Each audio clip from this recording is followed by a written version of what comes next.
मैंने एक्चुअली बहुत बहुत अरसा पहले एक बुक पढ़ी थी, वो जिम कॉलिंस की बुक है which is good to great. उसमें ये था कि there was a nominated iron man athlete for 6 consecutive years. So उसमें मल्टीपल टाइप के उनके डिफरेंट फीट्स होते हैं जो उन्होंने करने होते हैं, and then they are declared the iron man.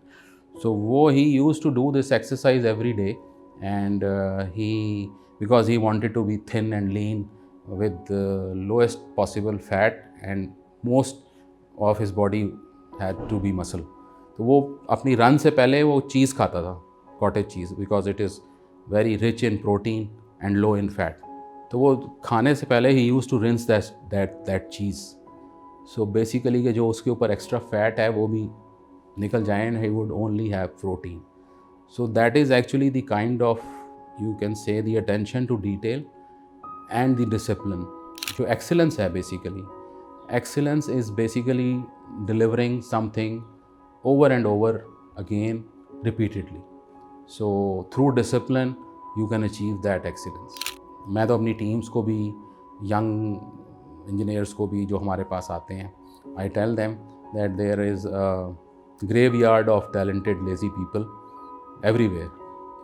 So बहुत टैलेंटेड होंगे, लेकिन अगर आप डिसिप्लिन नहीं हैं और आपकी अप्रोच नहीं है towards what you are doing, कि आपने जो डिलीवर करना है it has to be delivered that it the way it has to be delivered, तो बहुत सारा टैलेंट ज़ाया हो जाता है।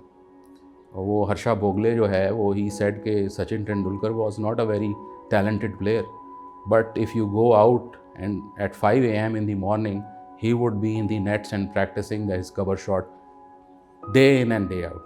और आप हमारे पास देखें पाकिस्तान में हमारे क्रिकेट का टैलेंट है बड़ा। I won't name them, but nobody knows them now because they were not disciplined and they did not know what to deliver.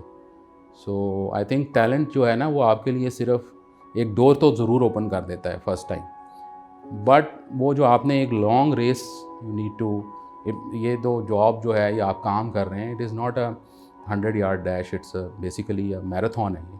तो you need to be discipline for that. So my mantra has been कि discipline जो है ना वो बड़ा important है।